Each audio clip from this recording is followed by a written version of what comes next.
Welcome back, everyone, to this explainer.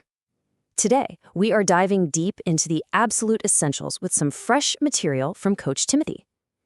If you've been following along with the study group, you already know the drill.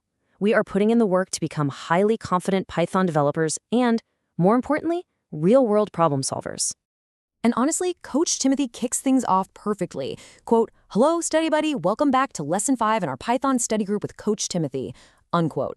You know, that kind of welcoming, encouraging mindset, that is exactly what we need today as we get ready to tackle some seriously powerful programming concepts. All right, so here is our game plan for today. First, welcome to Lesson 5. Second, observe strings in the wild. Third, think your future career. And finally, code the learning philosophy. So let's jump right in. Section 1, welcome to Lesson 5, the essential building block. Up to this point in your journey, you've explored Python variables, you've seen different data types, operators, and you've really started building up that logical thinking. But today we're moving into a brand new, absolutely essential building block, the string. Simply put, a string is a Python data type used to represent text. Now, at first glance, I know you might be thinking, okay, it's just text. That's got to be the most basic thing in Python, right? But do not let that simplicity fool you. In reality, strings are one of the most powerful and frankly most frequently used data types in all of software development. Moving on to Section 2, observe, strings in the wild, where we see how text powers the world. Think about the apps you open on your phone or computer every single day. When you use WhatsApp, what are you actually doing? You're sending messages. When you're scrolling through Amazon, you're typing search queries. On Netflix, you're browsing movie titles. And when you ask ChatGPT a question, you're typing prompts. Every single one of these massive, multi-billion-dollar platforms relies completely on text interactions. And guess what? Every single piece of that text is stored and processed as a string. So the crucial takeaway here is that it's not just the flashy main features of these apps. It's the underlying data that actually makes them function. Think about it. Usernames, passwords, your email address, customer names, those transaction descriptions in your banking app, product reviews, even your daily push notifications. All of these are strings. Literally, without strings handling these specific, everyday data points, modern software as we know it simply would not exist, period. That brings us to Section 3, think, your future career, why strings are non-optional. Look, depending on what path you ultimately take, strings are going to be right at the center of your daily workflow.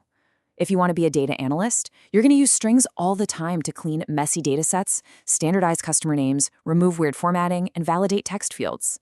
If you step into a software developer role, you'll be using strings to process user input, build secure authentication systems, and create APIs. And if you're aiming for the world of AI or machine learning, well, strings are the absolute foundation of natural language processing, chatbots, and sentimental analysis. Mastering strings isn't just a nice-to-have, it's a fundamental skill every Python professional must possess. And that brings us right back to the core mission of this study group. The goal here is to develop the mindset and the practical skills of an industry professional. We are not just here to memorize syntax. Learning has to be tied directly to real-world applications, rather than just isolated textbook theory. All right, Section 4, code the learning philosophy and how to practice.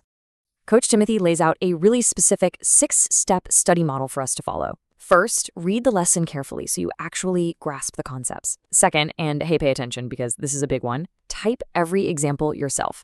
Seriously, don't just read the code, actually physically type it out. Third, experiment. Change values around and observe how Python behaves. Fourth, take the quiz honestly to check your understanding. Fifth, finish those hands-on exercises and the case study, because I promise you, that is where the real learning happens. And finally, number 6, ask questions in the community whenever you get stuck. Learning together is by far the greatest strength of this study group. This model creates a very clear contrast. On one side, you have the wrong way, just passively watching videos or reading notes alone. On the other side, we have the right way, actively writing code, making mistakes, solving problems, and practicing consistently. And I really want to emphasize that making mistakes part.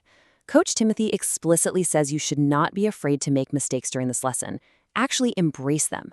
Every syntax error you hit, every bug you fix, that is building the exact experience you need as a professional developer. The best programmers aren't the ones who never make mistakes. They're the ones who know exactly how to learn from them. If you follow that active learning model, here is the payoff. By the end of Lesson 5, you'll know exactly how to represent text correctly in Python. You'll know how to manage strings effectively. You're going to master working with different quotation marks and escape characters.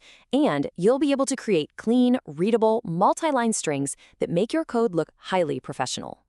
Before we wrap this explainer up, I want to leave you with this core philosophy directly from the source material. It's a great reminder. Quote, "Programming is not learned by watching videos or reading notes alone. Programming is learned by writing code, making mistakes, solving problems, and practicing consistently." Unquote. So I guess the only thing left to ask is this. Are you ready to learn how software communicates with the world, one string at a time? Open up your code editor, keep that notebook close, and get ready to practice. Happy learning, study buddies!